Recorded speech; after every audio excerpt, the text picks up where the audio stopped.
హరి ఓం. శ్రీ గణేశాయ నమః. శ్రీ గురుభ్యో నమః. ఆత్మబంధువులారా, సనాతన ధర్మ వైభవాన్ని పంచుకోవాలనే ఉద్దేశంతో ఈ ఓఎన్బివి ఛానల్లో సంధ్యావందనంతో మొదలుపెట్టి గాయత్రీ మంత్రస్వరూపము, యజ్ఞోపవీత రహస్యము, సనాతన ధర్మము, శ్రీ ఆంజనేయ ఆరాధన, వైదిక ధర్మ పునరుద్ధరణ మరియు పురాణ పరిచయం లాంటి వివిధ అంశాలను మీతో పంచుకోవడం జరుగుతోంది. ఈ ఓఎన్బివి ఛానల్ని సబ్స్క్రైబ్ చేసుకొని నన్ను ఆశీర్వదించి ప్రోత్సహించగలరు. పురాణ పరిచయంలో భాగంగా అష్టాదశ పురాణ పరిచయం చేసుకుందాం. అష్టాదశ పురాణాల్లో శ్రీమద్ భాగవత పురాణం గురించి తెలుసుకునే ప్రయత్నం చేద్దాం. అష్టాదశ పురాణాల్లో 3 రకాలుగా విభజించబడ్డాయి. బ్రహ్మ పురాణాలు, వైష్ణవ పురాణాలు, శైవ పురాణాలుగా విభజించబడ్డాయి. బ్రహ్మ పురాణాల్లో బ్రహ్మపురాణం, బ్రహ్మాండ పురాణం, బ్రహ్మవైవర్త పురాణం, మార్కండేయ పురాణం, భవిష్య పురాణాలు భాగంగా ఉన్నాయి. ఇప్పటిదాకా బ్రహ్మపురాణాల్లో బ్రహ్మపురాణం గురించి తెలుసుకున్నాం. ఇక వైష్ణవ పురాణాల్లో పద్మపురాణం, నారద పురాణం, విష్ణు పురాణం, గరుడ పురాణం, వరాహ పురాణం, భాగవత పురాణం, మత్స్య పురాణం, కూర్మ పురాణం, వామన పురాణాలు భాగంగా ఉన్నాయి. వైష్ణవ పురాణాల్లో పద్మపురాణం, విష్ణు పురాణం గురించి తెలుసుకున్నాం. ఇక శైవ పురాణాల్లో వాయు పురాణం, లింగ పురాణం, స్కంద పురాణం మరియు అగ్ని పురాణాలు భాగంగా ఉన్నాయి. శైవ పురాణాల్లో వాయు పురాణం గురించి తెలుసుకోవడం జరిగింది. ఇక ఈ సంచికలో మనం భాగవత పురాణం గురించి తెలుసుకునే ప్రయత్నం చేద్దాం. భాగవత పురాణం అనేది మహాపురాణాల్లో 5వది శ్రీమద్ భాగవతం. ఊరు భాగవతం ప్రోక్తం అన్నారు. శ్రీ మహావిష్ణువు యొక్క ఊరు స్థానంగా వర్ణితమైంది. ఊరు అంటే తొడలు అని అర్థం. ఇందులో 12 స్కందాలు, 18,000 శ్లోకాలు ఉన్నాయి. భాగవతం భక్తి శాస్త్ర సర్వస్వంగా పండితులు భావిస్తారు. ఇది 18,000 శ్లోకాలు కలిగిన భగవంతుని స్వరూపమైన భాగవతం. వివిధ వైష్ణవ సాంప్రదాయాలకు చెందినవారు తమ తమ సాంప్రదాయాలకు అనుగుణంగా వ్యాఖ్యలు వ్రాసినా భాగవతంలో అద్వైత తత్వానికి మాత్రమే సరిగ్గా సమన్వయం అయ్యే ఘట్టాలు చాలా ఉన్నాయి. ఇందుకు కారణం భక్తికి అద్వైతానికి వైరుధ్యం లేకపోవటమే. భాగవతంలో అహమే వాసమే వాగ్రే నాన్వద్వత్స్వర సత్పరం పశ్చాదహం ఎదే తచ్చయోన విశ్యేతసో స్పృహం. సృష్టికి పూర్వం నేనే ఉన్నాను, అప్పుడు స్థూల ప్రపంచం కానీ తత్కారణం కానీ లేదు, తర్వాత ఆవిర్భవించిన ప్రపంచము నేనే, ప్రళయానంతరం మిగిలేది నేనే. ఇలాంటి అనేక శ్లోకాలు దీనిలో ఉన్నాయి. అద్వితీయ జ్ఞానరూపమైన పరబ్రహ్మనే అనేక నామాలతో పిలుస్తూ ఉంటారు. వ్రదంతి తత్తత్వ విదస్తత్వం యజ్ఞానమద్వయం బృహస్పతి పరమాత్మేతి భగవానితి శబ్దతే జ్ఞానం విశుద్ధం పరమార్థమేకమనంతరం త్వబహిర్బ్రహ్మ సత్యం ప్రత్యక్ ప్రశాంతం భగవత్ శబ్ద సంజ్ఞం యద్యాసుదేవం క్వయో వదంతి అని చెప్పబడింది. అలాంటి పరబ్రహ్మ తత్వాన్ని కనుగొనటానికి ఉత్తమ సాధనంగా భక్తిని ఉపదేశించటం భాగవతం యొక్క వైశిష్ట్యం.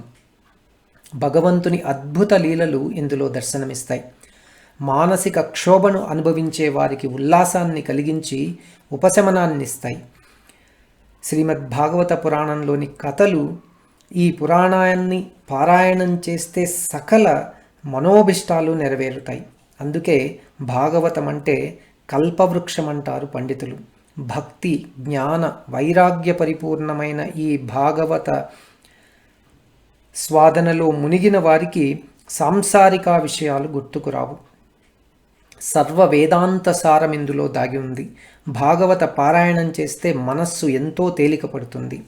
మొదటి స్కందంలో భగవద్భక్తి మహత్యం, భాగవత కథల శ్రవణ కీర్తనల ఫలితాలు, నారద మహర్షి పూర్వజన్మ వృత్తాంతము, పాండవుల చరిత్ర, భీష్మ పితామహుని మహాప్రస్థానం మొదలైన అంశాలున్నాయి. 2వ స్కందంలో శ్రీమద్ నారాయణమూర్తి విరాట్ స్వరూప వర్ణన, సద్యోముక్తి విధానం, కోరికల సాధనకై ఆయా దేవతల ఉపాసనా విధానం, బ్రహ్మాండ నిర్మాణం, భగవదావతారాల వర్ణన, పురాణ లక్షణాలు ఇందులో ఉన్నాయి. 3వ స్కందంలో శ్రీకృష్ణ లీలలు, మహావిష్ణువు నాభి కమలము నుండి బ్రహ్మదేవుని పుట్టుక, దశవిధ సృష్టి, మానవుల ఆయుష్యు ప్రమాణము, వైకుంఠ లోకవర్ణన, హిరణ్యాక్ష హిరణ్యకశిపుల వృత్తాంతం, మోక్షప్రాప్తి వర్ణన, మాతృగర్భంలో జీవోత్పత్తి క్రమము మొదలైనవి ఉన్నాయి. 4వ స్కందంలో దక్ష ప్రజాపతి యాగవర్ణన, ధ్రువుని చరిత్ర, పృథుమహారాజు చరిత్ర, పురంజనోపాఖ్యానం వంటి మొదలగు విషయాలు ఉన్నాయి.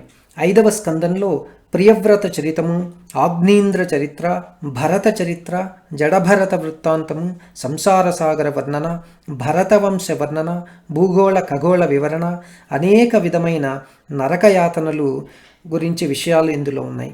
6వ స్కందంలో అజామిళోపాఖ్యానం, దదీచి వృత్తాంతం, వృత్తాసుర వధ, చిత్రకేతు వృత్తాంతం మొదలైన అంశాలు ఉన్నాయి. ఇక 7వ స్కందంలో హిరణ్యకశిపుని పాలన, ప్రహ్లాద చరిత్ర, మానవ ధర్మాలు, ఆశ్రమ ధర్మాలు మొదలగునవి ఉన్నాయి. 8వ స్కందంలో గజేంద్ర మోక్షం, క్షీరసాగర మథనం, మోహిని వేషంలో ఉన్న శ్రీ మహావిష్ణువును శివుడు మోహించడం, బలిచక్రవర్తి చరిత్ర మొదలైన అంశాలున్నాయి. ఇక 9వ స్కందంలో వైవస్వత మనువంశము, ఇక్ష్వాకు వంశము, సుకన్య రేవత కన్యల చరిత్ర, నాభగ చరితం, అంబరీషోపాఖ్యానం, మాంధాత చరిత్ర, త్రిశంకు కథ, హరిశ్చంద్ర చరిత్ర, సగర వృత్తాంతం, భగీరథ వృత్తాంతం, యయాతి చరిత్ర, పురువంశ వర్ణన, దుష్యంత చరిత్ర, రంతిదేవుని చరిత్ర, యదువంశ వర్ణన, యయాతి కుమారుల వంశాలు, శంతనుడు మొదలైన ఘట్టాలు ఇందులో ఉన్నాయి. ఇక 10వ స్కందంలో బలరామకృష్ణుల జననం, శ్రీకృష్ణ బాల్యలీలలు, కాళీయ మర్దనం, గోవర్ధనగిరి ప్రాశస్త్యం, మధురాపుర లీలలు, మధురాపురి వర్ణన మొదలగు అంశాలతో శ్రీకృష్ణావతార వర్ణన ఎంతో వివరంగా ఉంది. ఇక 11వ స్కందంలో సాధువుల లక్షణాలు, సత్సంగ మహిమ, అష్టాదశ సిద్ధులు, హంసగీత, ఉద్ధవగీత, భక్తి జ్ఞానము, వర్ణాశ్రమ ధర్మాలు, యమ నియమాది అష్టాంగ యోగాలు, వేదాల అంతరార్థము, భిక్షుగీత, సాంఖ్యయోగము, శ్రీకృష్ణ వైకుంఠ గమనము మొదలైన విషయాలు ఇందులో ఉన్నాయి. ఇక 12వ స్కందంలో కలియుగరాజుల వర్ణన, కలిధర్మాలు, కల్కి అవతార సమయం, 4 విధాలైన ప్రళయాలు, వేద విభజన, మార్కండేయ చరిత్ర, బ్రహ్మోపదేశం, పరీక్షిత్తు మహారాజుకు ముక్తి, శ్రీమద్భాగవత సంక్షిప్త విషయాలు మొదలైన అంశాలున్నాయి. హిందూ ధార్మిక వాంగ్మయంలో అత్యద్భుతంగా ప్రకాశించే అత్యుత్తమ గ్రంథం శ్రీమద్భాగవతం. వ్యాస భగవానుడు వేద విభాగం చేశాడు. బ్రహ్మపురాణం మొదలుకొని 17 పురాణాలు రచించాడు. వేదాంత సూత్రాలు, మహాభారతం మొదలైన గ్రంథాలు రాశాడు. కానీ ఏదో అసంతృప్తి మహర్షిలో చోటు చేసుకుంది. మానసిక ప్రశాంతత లేదు. ఆ సమయంలో నారదముని ఇతని దగ్గరికి వచ్చాడు. వ్యాసుడు తన పరిస్థితిని చెప్పుకున్నాడు. శ్రీకృష్ణ లీలలను విశదం చేస్తూ శ్రీమద్భాగవత రచన చేయమని ఉద్బోధ చేశాడు నారద మహర్షి. దాని ఫలితమే ఈ భాగవత గ్రంథం. సాంసారిక జీవనము ధార్మికము, ప్రశాంతము, సఫలము, సుఖమయము చేసుకోవడానికి ఎంతో ఉపకరిస్తుంది ఈ పురాణం. మోక్ష సాధన సామగ్ర్యాం భక్తిరేవ గరీయసి. మోక్ష మార్గాలు ఎన్నో ఉన్నా వాటిలో శ్రేష్టమైనది భక్తి మార్గం. ఈ భక్తి తత్వాన్ని ఉపదేశించడం ద్వారా విశేష ప్రశస్తిని పొందింది ఈ శ్రీమద్భాగవతం. అందుకే ఏకం భాగవతం శాస్త్రం ముక్తిదానేన గజ్జతి. ముక్తిని ఇవ్వగలిగిన శాస్త్రాల్లో ప్రధానమైంది భాగవతం అని కీర్తించారు పండితులు. విద్యావతాం భాగవతే పరీక్ష.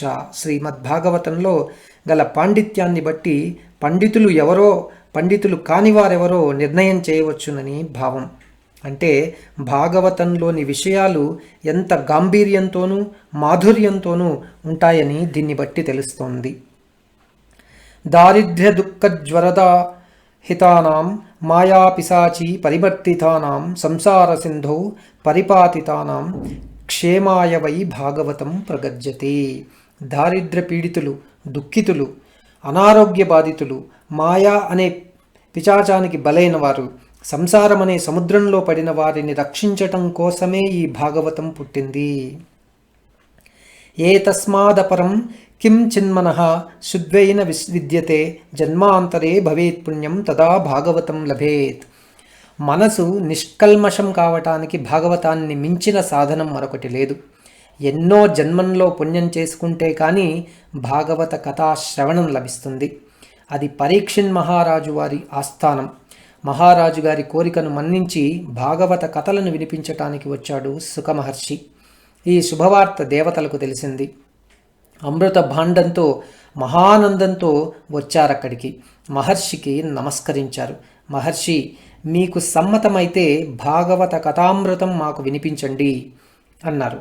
కథామృత పానం చేస్తాము, దానికి బదులుగా ఈ అమృత భాండంలోని అమృతాన్ని ఈ మహారాజుకిస్తాము, ఇతడు దీన్ని సేవించి స్వర్గసుఖాలు పొందవచ్చును అన్నారు. సుఖమహర్షి ఆశ్చర్యపోయాడు. దేవతల అమృతానికి భాగవత కథామృతంతో పోలిక. గాజుముక్క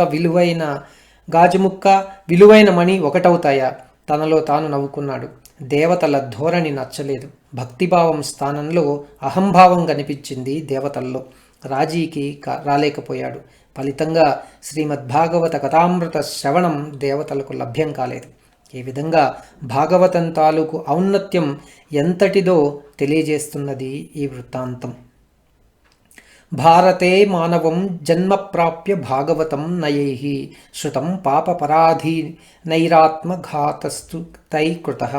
పవిత్ర భారతవనిలో పుట్టిన ప్రతి మనిషి భాగవత శ్రవణం చేయాలి. పాపవశులై అలా చేయకపోతే అది ఆత్మహత్యా సదృశమే కాగలదు. ఇక ఆత్మదేవుని కథ తెలుసుకుందాం. తుంగభద్రా నదీ తీరంలో ఒక పట్టణంలో నివసించడి ప్రజలందరూ ధార్మికులు. ఆ పట్టణంలో ఆత్మదేవుడు అనే ఒక పండితుడుండేవాడు. పేరు ఆత్మదేవుడు. అతని భార్య దుందులి, పెద్ద గయ్యాళి. తన మాటే నడిపించుకునేది. ఆమె ప్రతి వారితో గొడవ పడేది. అయితే భర్త విషయంలో ప్రేమతోనే ఉండేది.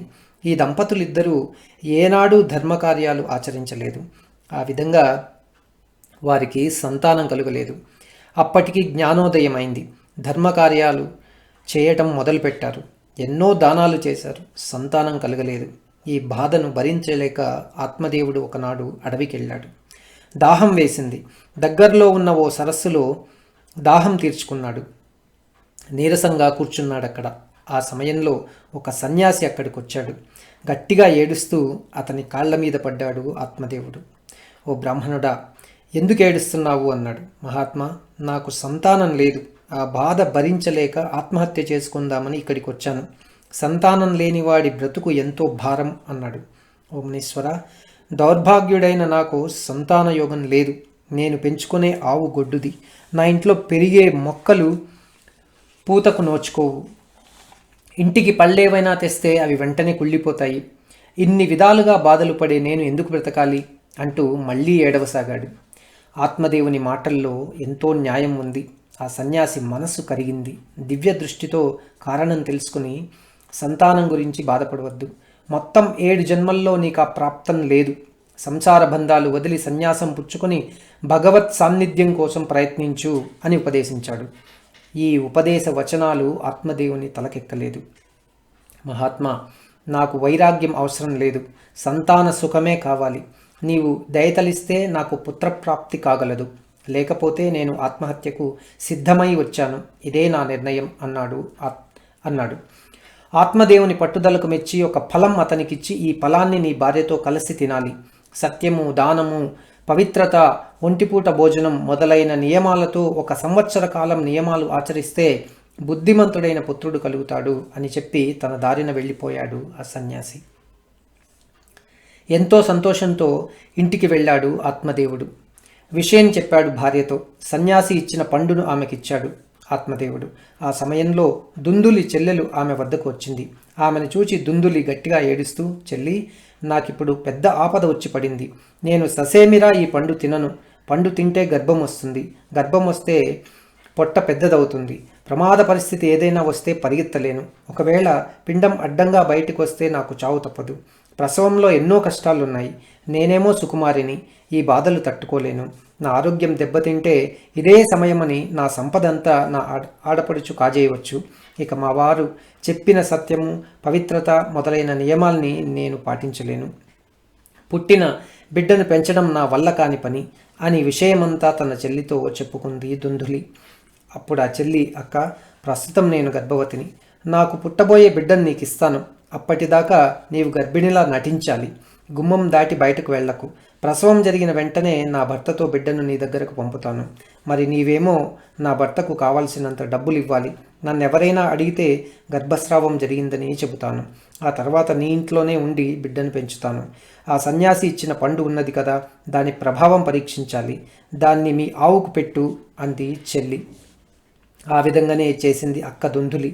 కొంతకాలం తర్వాత చెల్లెలు మగబిడ్డను ప్రసవించింది. పథకం ప్రకారం ఆ బిడ్డ దుందులి ఒళ్ళోకి చేరాడు. సుఖప్రసవం జరిగిందని భర్తతో అబద్ధమాడింది. పరమానందభరితుడయ్యాడు ఆత్మానందుడు. ఎంతో వైభవంగా దానాలు, వ్రతాలు చేశాడు. దుందులి తన భర్తతో, నాథా, చనుబాలు లేవు. ఇంకొకరి పాలతో నా బిడ్డ పెరగటం నాకు ఇష్టం లేదు. మా చెల్లెలికి ఇటీవల గర్భస్రావం జరిగింది. ఆమెను పిలిపించి మన ఇంట్లో ఉంచుకుందాం. ఆమెతో పాటు మన బాబు పెరుగుతాడు అంది. సంతోషంగా సరే అన్నాడు అతను. పిల్లవాడికి దుందుకారుడు అనే పేరు పెట్టారు. 3 మాసాలు గడిచాయి. ఆత్మదేవుని ఇంట్లో ఆవుకు ప్రసవమైంది.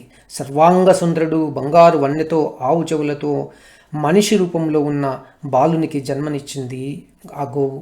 శుభ పరంపరతో పరవశించాడు ఆత్మదేవుడు. ఆ ఊరి ప్రజలందరూ ఈ వింతను దైవ సంఘటనగా అభివర్ణించారు. అసలు గుట్టు ఎవరికీ తెలియదు. ఆవు చెవులతో జన్మించినందున ఆ బాలునికి గోకర్ణుడని నామకరణం చేశారు. దుందుకారుడు, గోకర్ణుడు ఇద్దరూ కలిసి పెరుగుతున్నారు. గోకర్ణునికి మంచి గుణాలతో మేధావిగా అన్ని శాస్త్రాలు చక్కగా చదువుకున్నాడు. దుందుకారుడు దుర్మార్గుడయ్యాడు. చెడు తిరుగుళ్ళు, దొంగతనాలకు అలవాటయ్యాయి. పట్టణంలోని వారందరూ ఇతన్ని అసహ్యంగా చూసేవారు. ఆట కోసం పిల్లల్ని పిలిచి పిలిచి నూతుల్లోకి తోసేసేవాడు. అమాయకులను, గుడ్డివారిని పీడించేవాడు. తల్లిదండ్రులను హింసించేవాడు. తండ్రి ఆస్తిని మొత్తం హారతి కర్పూరం చేశాడు. ఇతని బాధలు భరించలేకపోయారు తల్లిదండ్రులు. ఇలాంటి నీచుడైన కొడుకు పుట్టకపోయినా బాగుండేది అని రోధించారు. నేనెక్కడికి వెళ్ళాలి? ఎవరిని ఆశ్రయించాలి? నా బాధలు ఎవరితో చెప్పుకోవాలి? నాకు మరణమే శరణం అని గట్టిగా ఏడవసాగాడు ఆత్మదేవుడు. ఆ సమయంలో తండ్రి దగ్గరకు వచ్చి గోకర్ణుడు సంసారం సారం లేనిదని, బంధాలు తెంచుకోవాలే కానీ పెంచుకోరాదని వైరాగ్యం ఉపదేశించాడు. ఏకాంతంలోనే సుఖముంది, ధనము, బిడ్డలు అంతా మిథ్య.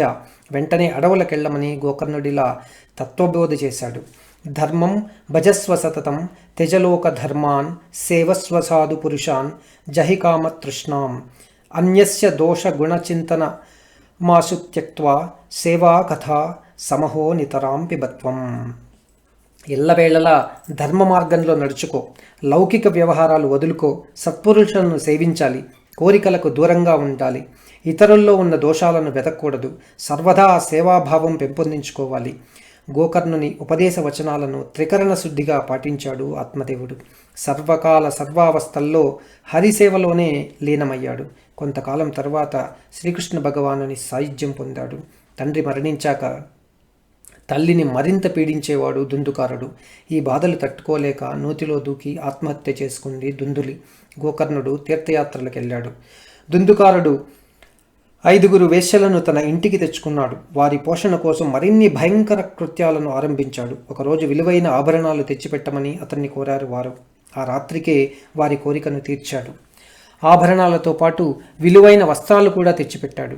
ఒకనాడు ఈ వేశ్యలు 5 సమావేశమయ్యారు. ఈ దుందుకారుడు ప్రతిదినము దొంగతనాలు చేసి ఏదో ఒకనాడు పట్టుపడక తప్పదు. అప్పుడు ఇతని వద్ద ఉన్న ధనం మొత్తం రాజు ఆధీనమవుతుంది. ఇతనికి మరణశిక్ష తప్పదు. అందువల్ల మనమే ఇతన్ని గుట్టుగా చంపేద్దాం. అప్పుడు మొత్తం ఆ ధనం మన వశమవుతుంది అని నిర్ణయించుకున్నారు. ఆనాటి రాత్రే అతన్ని హత్య చేశారు. ధనం మూటగొట్టుకొని తమ పథకం ప్రకారం దూర ప్రాంతాలకు వెళ్ళిపోయారు.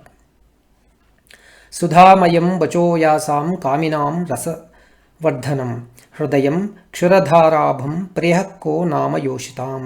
వేశ్యల మాటలు అమృతం కురిపిస్తాయి. ఆ మాటలకు దాసులవుతారు కాముకులు. అయితే ఆ వేశ్యల మనసు పదునైన కత్తి లాంటిది. వారికి ప్రియమైన వారంటూ ఎవరు ఉండరు.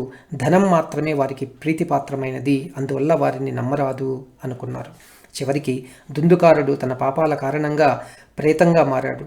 ఒకచోట నిలకడ ఉండక ఆకలి దప్పికలతో అన్ని దిక్కుల్లోనూ తిరగసాగాడు. ఇతని మరణ వార్త తీర్థయాత్రల్లో ఉన్న గోకర్ణునికి తెలిసింది.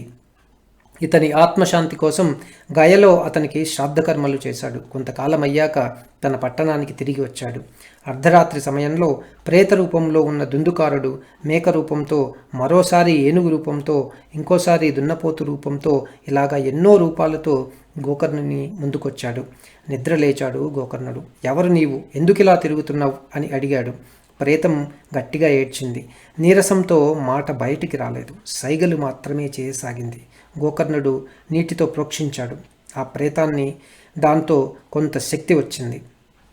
అప్పుడు ఆ ప్రేతమిలా అంది, సోదరా, నేను నీ అన్నయ్యను, దుందుకారుడను. నా స్వయం కృపాధర కారణంగా ప్రేతాన్ని అయ్యాను. నన్ను నీవే కాపాడాలి అని ప్రాధేయపడ్డాడు.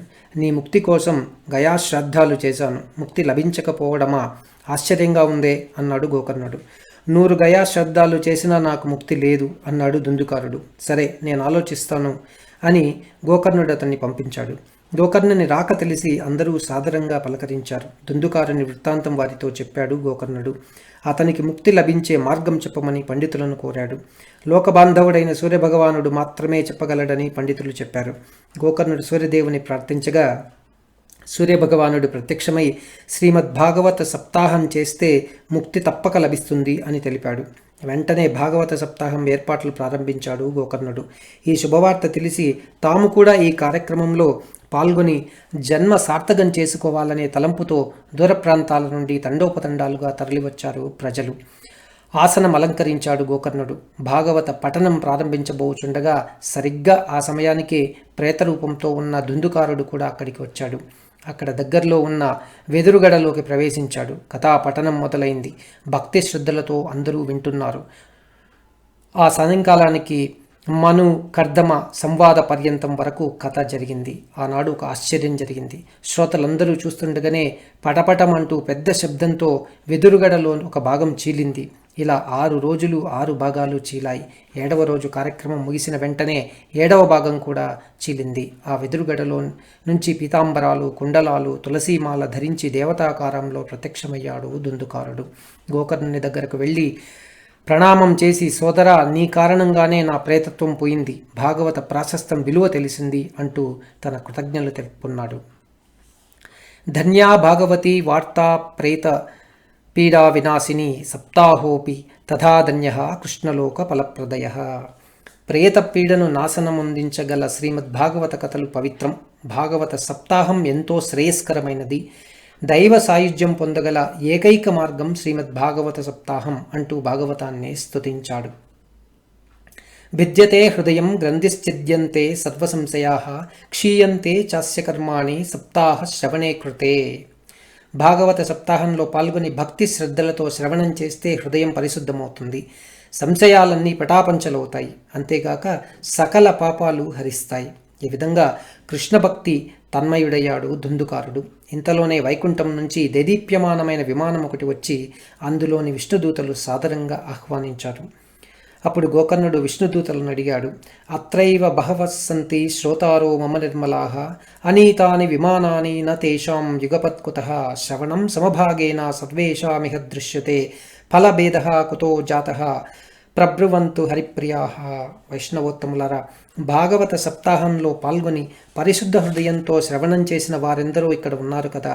మరి వారందరినీ వైకుంఠం తీసుకుని వెళ్లేందుకు విమానాలు ఎందుకు రాలేదు? దుందుకారుడితో సమానంగా వారందరూ పాలుపంచుకున్నారు. అయితే దుందుకారుని యోగం లభించింది, ఇతరులకు లేదు. దయచేసి నాకు ఇందులోని మర్మం ఏమిటో తెలియచేయండి అన్నారు. గోకర్ణ, భాగవత కథలనిక్కడ వారందరూ శ్రవణమైతే చేశారు, కానీ మననం చేయలేదు. ఈ కారణంగా వారికి వైకుంఠం నుండి పిలుపు అందలేదు. ప్రేతరూపంలో ఉన్న దుందుకారుడు ఈ 7 రాత్రులు తాను శ్రవణం చేసిన విషయాలను ఏకాగ్రచిత్తంతో చక్కగా మననం చేశాడు. గురువుగారి మాటల పట్ల గౌరవము, తన యందు అహంకార రాహిత్యము ప్రతివారు అలవర్చుకోవాలి. మనస్సులోని మాలిన్యాన్ని దూరం చేయాలి. నిశ్చలమైన మనస్సుతో భాగవత కథలను శ్రవణం మననాలు చేసినాడు తప్పక వైకుంఠం ప్రాప్తిస్తుంది అని హరిసేవకులు అన్నారు. హరిదూతల ఉపదేశ వచనాలు విన్నాడు గోకర్ణుడు. ఓ శుభముహూర్తంలో మళ్ళీ భాగవత సప్తాహం ప్రారంభించాడు. శ్రోతలు శ్రద్ధగా శ్రవణ మననాలు చేశారు. సప్తాహం పూర్తయింది. ఎన్నో విమానాలు వచ్చాయి. విష్ణుదూతలేగాక సాక్షాత్తు శ్రీ మహావిష్ణువే వచ్చాడక్కడికి. జయ జయధ్వనులు మారుమోగాయి. భక్త పరవశుడయ్యాడు శ్రీహరి. మహాధనంతో తన పాంచజన్యమనే శంఖం పూరించాడు. ప్రేమతో గోకర్ణుని ఆలింగనం చేసుకున్నాడు. భాగవత కథా శ్రోతల రూపురేఖలు మారిపోయాయి. అందరికీ హరిదూతల రూపం వచ్చింది. శ్రీరామావతారం చివరిలో ఎలాగైతే రామచంద్రుడు అయోధ్యావాసులందరినీ తన వెంట తీసుకుని వెళ్ళాడో అదేవిధంగా శ్రీకృష్ణుడు శ్రీ భాగవత శ్రోతలందరినీ తనతో వైకుంఠం తీసుకుని వెళ్ళాడు. గాలి, నీరు, ఆకులను ఆహారంగా తీసుకుంటూ శరీరాన్ని శుష్కింపజేస్తూ ఎంతో కాలం భయంకరమైన తపస్సు చేయడం ద్వారా, యోగాభ్యాసం ద్వారాను పొందలేని ఉత్తమ గతిని భాగవత సప్తాహంలో పాల్గొని శ్రవణ మననాలు చేయడం ద్వారా పొందగలరు. శ్రీమద్ భాగవత మహాపురాణం గురించి ఎంత వర్ణించినా అది పరిమితమే అవుతుంది. ఎవరైతే నా కథలను పఠిస్తారో, భక్తి శ్రద్ధలతో వింటారో, తద్వారా సంతుష్ట హృదయులవుతారో అలాంటి వారిని సర్వకాల సర్వావస్థల యందు నేను రక్షిస్తాను అని శ్రీకృష్ణ పరమాత్ముడు అన్నాడు. ఆత్మబంధువులారా, శ్రీమద్ భాగవత కథను చదివి ఆ శ్రీకృష్ణ పరమాత్ముని యొక్క కృపకు పాత్రులగుదరని ఆశిస్తున్నాను. హరి ఓం తత్సత్.